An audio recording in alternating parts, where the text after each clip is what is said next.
Hello बच्चों, good morning. आज की तारीख है 11 दिसंबर 2024। आज के करंट अफेयर क्वेश्चन और ललन टॉप प्रश्नों में आप सभी का स्वागत है। बच्चों, आज हम सॉल्व करेंगे 11 दिसंबर के 10 करंट अफेयर क्वेश्चन। हर प्रश्न के नीचे 3 से 4 ललन टॉप क्वेश्चन रहेंगे, जो कि कुछ महीने पुराने करंट अफेयर क्वेश्चन या जीके जीएस प्रश्न हो सकते हैं। तो लगभग आप सभी हमारे साथ 20 मिनट तक बने रहेंगे, जिसमें हम लगभग 60 क्वेश्चन देखने वाले हैं। तो 20 मिनट में 60 क्वेश्चन सॉल्व करेंगे, जिसमें आप सभी का करंट अफेयर रिवीजन हो जाएगा और 10 नए करंट अफेयर क्वेश्चन पढ़ेंगे। और यह क्लास जो है आप सभी को पता है कुमार गौरव सर के करंट अफेयर से लिया गया है। ठीक है, तो पहला प्रश्न देखते हैं। हाल ही में किस देश के माउंट कनलुआओन ज्वालामुखी में विस्फोट हुआ है? हाल ही में किस देश के माउंट कनलाओन ज्वालामुखी में विस्फोट हुआ है? तो यह ज्वालामुखी है फिलीपींस का। ऑप्शन बी हमारा सही हो जाएगा। इसकी अगर व्याख्या देखें तो माउंट कनलोन ज्वालामुखी, माउंट कनलोन क्या है? एक ज्वालामुखी है। और यह किस देश का ज्वालामुखी है? तो यह फिलीपींस देश का ज्वालामुखी है।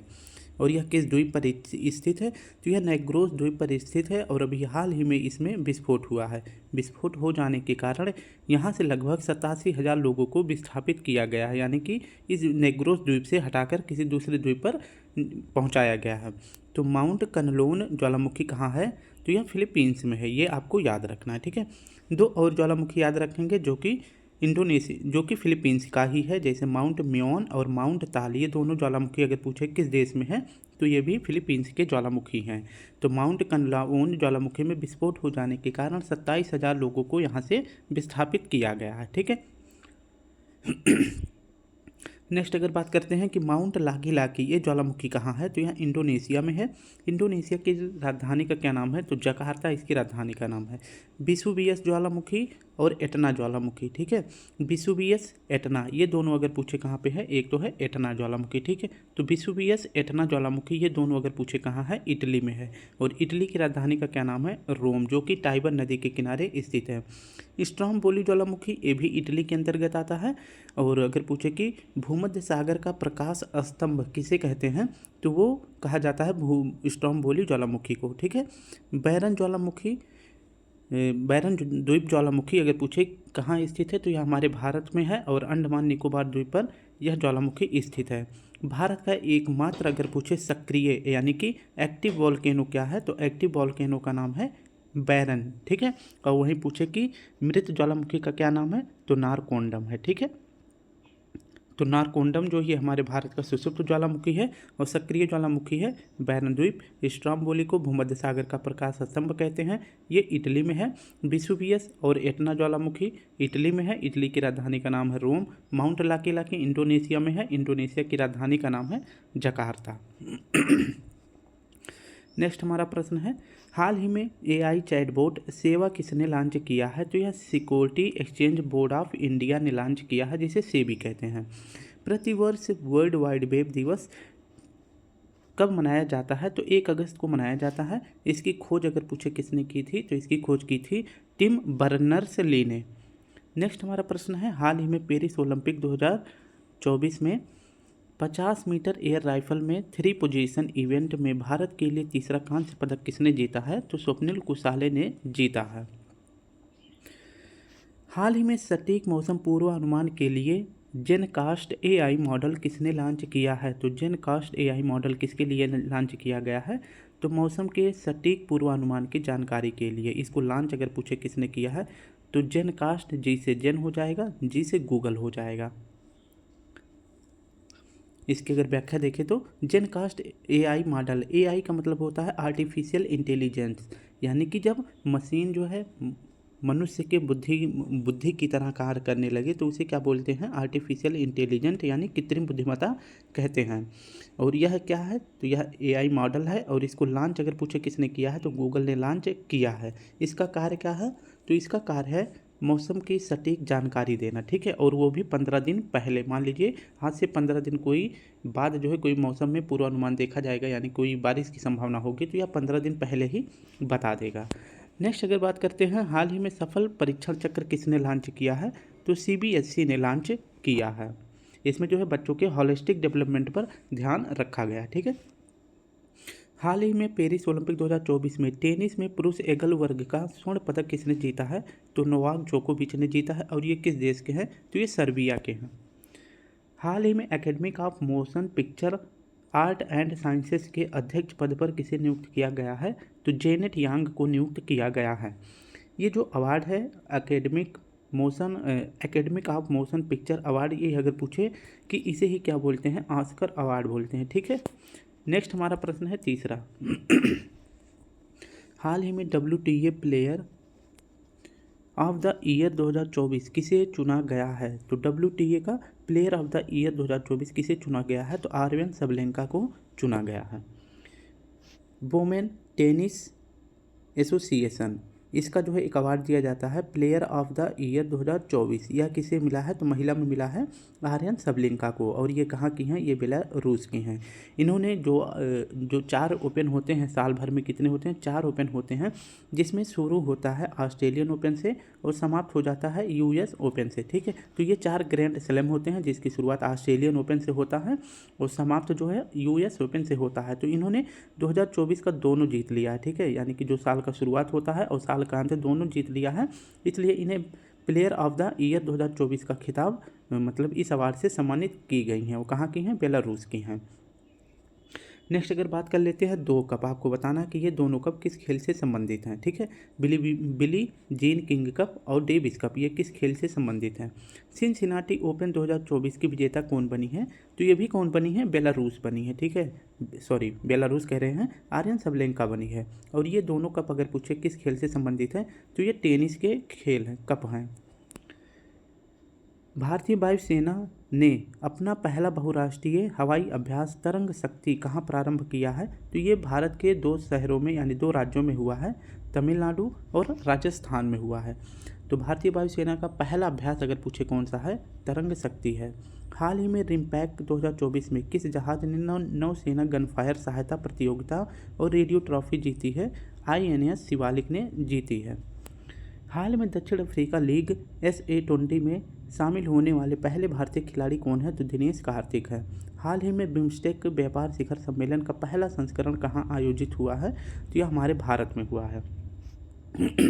हाल ही में मीडियम वेबस्टर का वर्ड ऑफ ईयर 2024 किसे घोषित किया गया है? तो आप सभी को पता है कि साल में 3 डिक्शनरी अपने शब्द को प्रस्तुत करती हैं। ठीक है, तो 2 पहले पढ़ा दिया गया था और तीसरा मीडियम डिक्शनरी के अनुसार अगर पूछे किसे वर्ड ऑफ द ईयर घोषित किया गया है, तो पोलराइजेशन को यानी कि ध्रुवीकरण को वर्ड ऑफ द ईयर घोषित किया गया है। तीनों डिक्शनरी के बारे में देख लेते हैं। एक तो देखेंगे ऑक्सफोर्ड, कॉलिंस और मेरियम। ठीक है, तो ऑक्सफोर्ड ने किसे घोषित किया है? ब्रेन रूट शब्द को।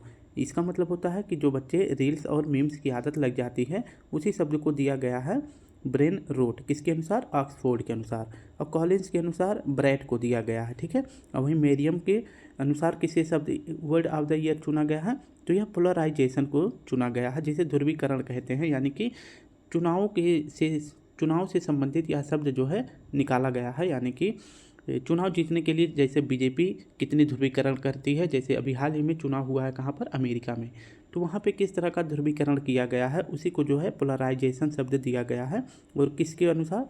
तो मेरियम डिक्शनरी के अनुसार।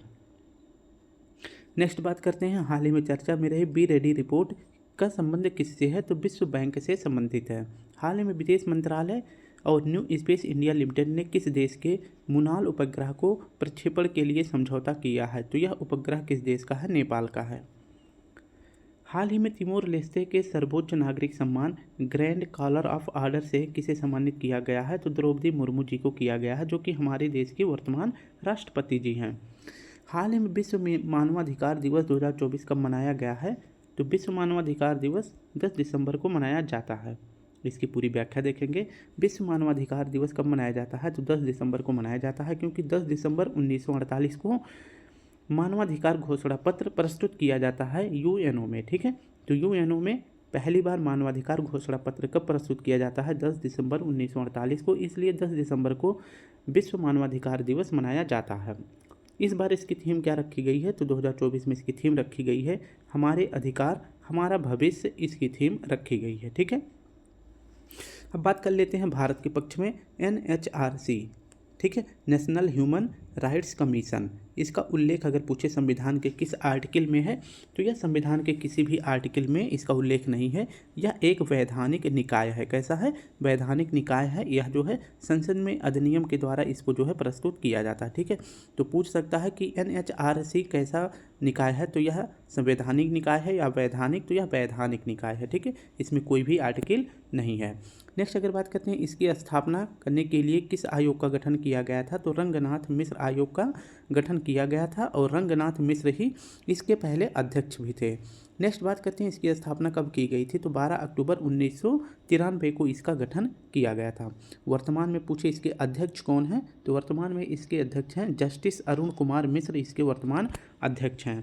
इसकी टैग लाइन क्या है, तो इसकी टैग लाइन है सर्वे भवन्तु सुखिने, इसकी टैग लाइन है। ठीक है, नेक्स्ट बात कर लेते हैं हाल ही में देश का पहला राइस ATM कहाँ लॉन्च हुआ है, तो यह उड़ीसा में लॉन्च हुआ है। कहाँ पर? उड़ीसा में। नेक्स्ट हमारा प्रश्न है भारत सरकार द्वारा लॉन्च होने वाली दूसरी परमाणु पनडुब्बी कौन सी है? दूसरी है INS अरिघात और पहले पूछे कौन है, तो INS अरिहंत है। हाल ही में किस देश की शिवपुरी जनपद पंचायत में देश की पहली PM जनमन कॉलोनी का निर्माण हुआ है, तो शिवपुरी जनपद कहाँ है? मध्य प्रदेश में है। हाल ही में दिवंगत SM कृष्णा किस राज्य के पूर्व CM थे, तो ये कर्नाटक के पूर्व CM थे। इसकी अगर व्याख्या देखें तो SM कृष्णा इनका भी हाल ही में निधन हो जाता है और ये जो है इनकी निधन कहाँ पूछे होती है, तो ये इनका निधन जो है बेंगलुरु में हो जाता है और ये कर्नाटक के पूर्व मुख्यमंत्री थे। ठीक है, और विदेश मंत्री भी रह चुके हैं और साथ साथ में ये गवर्नर भी रह चुके हैं, यानी कि राज्यपाल भी रह चुके हैं। ठीक है, तो CM पूछा गया है, तो ये किस देश के किस राज्य के पूर्व CM है? कर्नाटक के ये पूर्व CM हैं। इन्हें ही बेंगलुरु को सिलिकॉन वैली बनाने का श्रेय दिया जाता है। ठीक है, वैसे पूछे कि सिलिकॉन वैली किस देश में है, तो यह USA में है। ठीक है, तो USA में सिलिकॉन वैली है और बेंगलुरु को सिलिकॉन वैली बनाने का श्रेय किसे दिया जाता है, तो SM कृष्णा को दिया जाता है, जिनका भी हाल ही में निधन हो जाता है।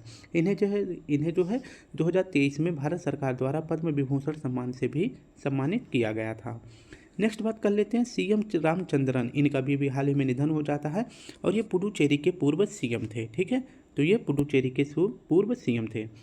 मैंने पूछा था कि साइलेंट वैली अगर पूछे कहाँ पे है, तो यह केरल में है। साइलेंट वैली कहाँ पे है, तो यह केरल में है। जबकि सिलिकॉन वैली पूछे कहाँ पे है, तो यह बेंगलुरु में है। ठीक है, सिलिकॉन वैली कहाँ है? बेंगलुरु में है। जबकि साइलेंट वैली पूछे कहाँ है, तो केरल में है। नेक्स्ट प्रश्न है स्काई ट्रैक्स की वर्ष 2024 में सर्वश्रेष्ठ वैश्विक एयरलाइन सूची में शीर्ष स्थान किसे मिला है, तो कतर एयरलाइन को मिला है। हाल ही में किस देश की संवैधानिक न्यायालय ने प्रधानमंत्री को नैतिकता के उल्लंघन पद पर बर्खास्त कर दिया है, तो उल्लंघन करने से इन्हें जो है बर्खास्त कर दिया गया है, तो थाईलैंड के प्रधानमंत्री थे। हाल ही में प्रारंभ उत्तर भारत का सबसे बड़ा फ्लोटिंग सोलर पार्क ओंकारेश्वर कहाँ स्थित है, तो ओंकारेश्वर स्थान मध्य प्रदेश में भगवान शिव के नाम से जाना जाता है, महादेव के नाम से। ठीक है, हाल ही में केरल सरकार ने सर्वोच्च फिल्म पुरस्कार JC डेनियल अवार्ड 2023 के लिए किसे चुना है, तो इसका सही जवाब हो जाएगा साजी N करुण। यह एक महिला है, ऑप्शन बी हमारा सही हो जाएगा। इसकी अगर व्याख्या देखें तो JC डेनियल अवार्ड 2023 यह किसके द्वारा दिया जाता है, तो यह केरल सरकार के द्वारा यह अवार्ड प्रदान किया जाता है। यह अवार्ड जो है मलयालम फिल्म इंडस्ट्री का सबसे बड़ा अवार्ड है जो कि डायरेक्टर को दिया जाता है। और अगर बात करें कि इस बार किसे यह अवार्ड प्रदान किया गया है, तो यह साजी N करुणा को प्रदान किया गया है। ठीक है, तो JC डेनियल अवार्ड किसे दिया गया है, तो साजी N करुणा को दिया गया है, जो कि यह केरल के जो भाषा है केरल का मलयालम भाषा, इसलिए इसके क्षेत्र में बढ़ावा देने के लिए यह अवार्ड इस बार किसे दिया गया है, साजी N करुणा को दिया गया है। नेक्स्ट कुछ महत्वपूर्ण अवार्ड देख लेते हैं अभी हाल ही में किसे मिला है। जैसे मिशेल बेचलेट, इन्हें हाल ही में 2024 का इंदिरा गांधी शांति पुरस्कार से सम्मानित किया गया है। जैसलीन कौर को टर्नर अवार्ड दिया गया है। सत्यजीत रे लाइफ टाइम अवार्ड किसे दिया गया, तो फिलिप नॉइस को दिया गया है और ये कहाँ के डायरेक्टर हैं, तो ये ऑस्ट्रेलिया के डायरेक्टर हैं। ठीक है, नेक्स्ट बात करते हैं दादा साहेब अवार्ड 2024 किसे मिला है, तो मिथुन चक्रवर्ती जी को मिला है। नेक्स्ट हमारा प्रश्न है हाल ही में संयुक्त राष्ट्र में भारत का स्थायी प्रतिनिधि किसे चुना गया है, तो P हरीश को। हाल ही में भारत और सेशल्स के मुख्य न्यायाधीश ने कानून और प्रौद्योगिकी पर अंतर्राष्ट्रीय सम्मेलन का उद्घाटन कहाँ किया है, तो केरल में किया है। हाल ही में आबू धाबी ग्रैंड प्रिक्स में F2 कंस्ट्रक्शन चैंपियनशिप जीतने वाले पहले भारतीय ये है रेसर है, ठीक है। तो पहले भारतीय रेसर कौन है? तो पहले भारतीय रेसर हैं कुशमैनी। ऑप्शन बी हमारा सही हो जाएगा। F2 कंस्ट्रक्टर्स चैंपियनशिप, इसका आयोजन अगर पूछे कहाँ किया गया था तो आबू धाबी में किया गया था। इसके विजेता कौन बने हैं? तो कुशमैनी बने हैं, ठीक है। कौन बने हैं? कुशमैनी। और ये भारत के पहले भारतीय रेसर बन गए हैं जिन्होंने यह चैंपियनशिप जीती है, जिसका आयोजन आबू धाबी में किया गया था, ठीक है। नेक्स्ट अगर बात करते हैं कि आरित कपिल, ये 3 साल का एक बच्चा है जो कि सबसे कम उम्र में किसी ग्रैंड स्लैम को हराने वाले पहले भारतीय बन गए हैं। इनकी उम्र अगर पूछ ले कितनी है तो ये मात्र 3 साल के हैं, ठीक है। इन्होंने किसको हराया है? तो USA के ग्रैंड मास्टर को हराया है, ठीक है। ग्रैंड मास्टर शब्द अगर पूछे किस खेल से संबंधित है तो यह चेस का संबंधित है, ठीक है। किससे संबंधित है? तो यह चेस से खेल से संबंधित शब्द है। नेक्स्ट बात करते हैं, हाल ही में चर्चा में रही प्रधानमंत्री जीवन योजना का संबंध किससे है? तो जैव ईंधन से संबंधित है। नेक्स्ट हमारा प्रश्न है, हाल ही में 1000 किलोमीटर रेंज वाली स्वदेशी कामिकेज ड्रोन किसने विकसित किया है? तो नेशनल एरोस्पेस लैब ने विकसित किया है। हाल ही में भारत सरकार ने किस देश के साथ नागपट्टनम और कांके संतुरई फेरी सेवा फिर से शुरू करी है? तो श्रीलंका के साथ शुरू करी है, क्योंकि कांके संतुरई स्थान श्रीलंका में है और नागपट्टिनम स्थान कहाँ है? तमिलनाडु में है। और इन दोनों के बीच जो है फिर से नाव सेवा यानी कि ये फेरी सेवा शुरू कर दी गई है। नेक्स्ट बात करते हैं, भारत का पहला एकीकृत अपशिष्ट प्रबंधन शहर कौन सा होगा? तो भारत का पहला एकीकृत अपशिष्ट प्रबंधन शहर कौन सा होगा? तो इसका सही जवाब हो जाएगा गोरखपुर। भारत का पहला एकीकृत अवशिष्ट प्रबंधन शहर कौन सा है? तो यह गोरखपुर है। और यह किस राज्य में है? तो यह उत्तर प्रदेश में है, ठीक है। और इसी गोरखपुर गांव में गोरखपुर शहर से एक सुथनी गांव है जिसका नाम है सुथनी गांव। यहीं से जो है कचरा मुक्त शहर स्टार्ट किया जाएगा, ठीक है। तो कचरा मुक्त शहर अभियान कहाँ से शुरू किया जाएगा? गोरखपुर सुथनी गाँव से शुरू किया जाएगा, ठीक है। ये आपको याद रखना है, ठीक है। और यहाँ पर जो भी कचरा निकलेगा यानी जो भी वेस्ट निकलेगा उसको जो है वेल्थ में कन्वर्ट किया जाएगा, यानी कि कचरे से जो है जैसे तारकोल बना दिया जाएगा या फिर कोई प्लास्टिक चीज़ें यूज करने वाली बना दी जाएंगी। तो इस तरह से जो है वेस्ट को वेल्थ में कन्वर्ट किया जाएगा। और बात करते हैं कि भारत का पहला एकीकृत अपशिष्ट प्रबंधन शहर कौन सा हो जाएगा? तो गोरखपुर, ठीक है। हाल ही में दिवंगत राकेश पॉल का संबंध किससे है? तो अभी हाल ही में इनको हार्ट अटैक आ जाने के कारण इनकी निधन हो जाती है। और ये किससे संबंधित है? तो ये ICG यानी इंडियन कोस्ट गार्ड के अध्यक्ष थे। हाल ही में रक्षा मंत्री राजनाथ सिंह ने किसके सम्मान में शताब्दी स्मारक सिक्का जारी किया है? तो S करुणानिधि जी की याद में शताब्दी स्मारक सिक्का जारी किया है। और ये कहाँ के CM थे? तो ये लगातार 5 बार CM रह चुके हैं। कहाँ के? तमिलनाडु के।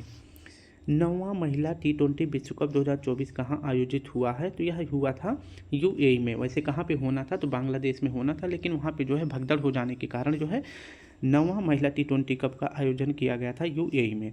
अगर इसको पूछे कि विजेता कौन है तो फाइनल मैच खेला गया था न्यूजीलैंड और साउथ अफ्रीका के बीच में, जिसमें न्यूजीलैंड जीत जाता है और साउथ अफ्रीका उप विजेता बन जाता है। आज का आखिरी प्रश्न हमारा है, हाल ही में हुडको ने स्कूलों में कुपोषण से निपटने के लिए गिफ्ट मिल्क कार्यक्रम कहाँ प्रारंभ किया है? तो हुडको ने कुपोषण से निपटने के लिए गिफ्ट मिल्क कार्यक्रम कहाँ शुरू किया है? तो यह शुरू किया गया है छत्तीसगढ़ में। कहाँ पर? तो छत्तीसगढ़ में शुरू किया गया है गिफ्ट मिल्क कार्यक्रम। यह कहाँ शुरू किया गया है? तो यह कुछ शुरू किया गया है छत्तीसगढ़ में। इसको अगर पूछे कि शुरू किसने किया है या प्रारंभ किसने किया है तो हुडको ने किया है, जिसका फुल फॉर्म होता है housing and urban development corporation limited, इसका फुल फॉर्म होता है।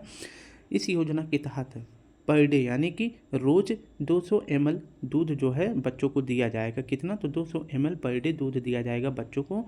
और किसके बच्चों को दिया जाएगा? जो सरकारी स्कूल में पढ़ेंगे, ठीक है। तो सरकारी स्कूल में पढ़ने वाले बच्चे को प्रतिदिन जो है 200 ml दूध दिया जाएगा। और 200 ml दूध देने का उद्देश्य क्या है? तो बच्चों को जो है कुपोषण से निपटना, ठीक है। तो इसका उद्देश्य क्या है? कुपोषण से निपटना, यह इसका उद्देश्य है। तो गिफ्ट मिल्क कार्यक्रम कहाँ शुरू किया गया है? छत्तीसगढ़ में शुरू किया गया है हुडको के द्वारा। हाल ही में सुपर मून ब्लू मून की दुर्लभ खगोलीय घटना कब हुई है? तो यह 19 अगस्त को हुआ है। ब्रांड फाइनेंस की global food and drinks report 2024 के अनुसार दुनिया का सबसे मजबूत डेयरी ब्रांड कौन सा है? तो अमूल है। आज का आप सभी के लिए प्रश्न है, मैंने प्रश्न पढ़ा दिया था। हाल ही में अगर पूछे कि सिंसिनाटी ओपन में महिला एकल का खिताब किसने जीता है? तो महिला एकल का खिताब अगर पूछे किसने जीता है तो ये आप सभी हमको कमेंट बॉक्स में बताएंगे, ठीक है। तो सिंसिनाटी ओपन में महिला एकल वर्ग का खिताब किसने जीता है? तो मैं आपको बता दूं ये कहाँ की है, बेलारूस की है। मैंने इसको पढ़ा दिया अभी पहले या दूसरे प्रश्न में, ठीक है। तो बेलारूस की हैं, तो आप सभी को बताना है कि उनका नाम क्या है, ठीक है।